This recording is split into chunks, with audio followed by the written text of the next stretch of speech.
তেমন ধরুন তো একটি আমড়া গাছ আপনি কি কিনতে চান, নাকি একটি আম গাছ কিনবেন? হতে পারে 12 মাসি। রয়েছে অনেক সুন্দর সুন্দর ফুলের গাছও। দর্শক, এমন সুন্দর সুন্দর ফুলের গাছের চারা যদি আপনি সংগ্রহ করতে চান, তাহলে আপনাকে চলে আসতে হবে ফরিদপুরে শুরু হওয়া বৃক্ষ মেলাতে। আমরা রয়েছি জুবায়ের নার্সারি নামের একটি গাছের দোকানে। আমরা দেখছি যে বিভিন্ন ধরনের ফুল এবং ফলের গাছে পূর্ণ এই নার্সারিটি। দর্শক, আমরা কয়েকটি গাছের দাম জেনে নিতে চাই। এখানে দেখতে পাচ্ছি যে একটি আমড়া গাছ রয়েছে। ধরুন তো, এই গাছটির দাম কত বলেন? 300 টাকা। 300 টাকা। আর পাশে যদি আঙ্গুর গাছ দেখি, আঙ্গুর গাছের লতা, তাই না? এই লতাগুলো কত করে পিস? সর্বনিম্ন 100 টাকা। সর্বনিম্ন 100 টাকা। 100 টাকা, সর্বনিম্ন 100 টাকা। 100 টাকা থেকে কত টাকা পর্যন্ত আছে এটা? 10 টাকা 20 টাকা। আচ্ছা, তাহলে 100 টাকা 110 টাকার মধ্যে পেয়ে যাবেন আঙ্গুর গাছ। একই সাথে যদি আম গাছ আছে, আম গাছের দাম কত?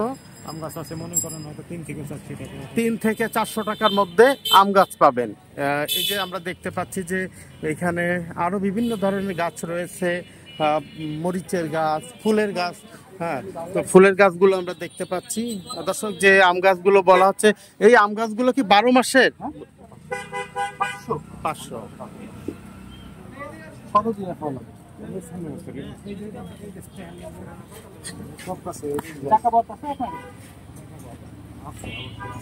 বিভিন্ন ধরনের ফুলের গাছও আমরা দেখতে পাচ্ছি। এই গাছগুলো প্রকার ভেদে 100, 150 থেকে শুরু করে 300, 400, 500 টাকা পর্যন্ত রয়েছে।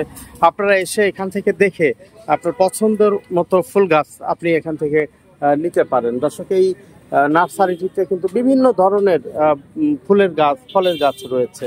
তো যারা বৃক্ষ মেলায় আসবেন, তারা চাইলে এই দোকানটিতে এসে আপনারা এই দোকান থেকে গাছ সংগ্রহ করতে পারেন।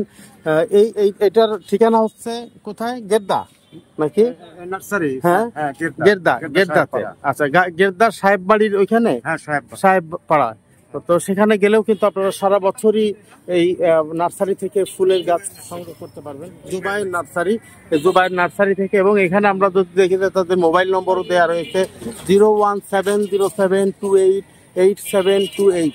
তো আপনারা যদি এই গাছ সংগ্রহ করতে চান, তাহলে এই নার্সারির মালিকের সাথেও কথা বলে নিতে পারেন কি ধরনের গাছ আছে বা কি ধরনের গাছ আপনি কিনতে চান। তো দর্শক, আমরা দেখছিলাম অনেকগুলো ফুল এবং ফলের গাছের মূল্য, যেটি ফরিদপুরে বৃক্ষ মেলা চলছে, সেই বৃক্ষ মেলাতে নিয়ে আসা হয়েছে। সেই গাছগুলো দেখছিলাম।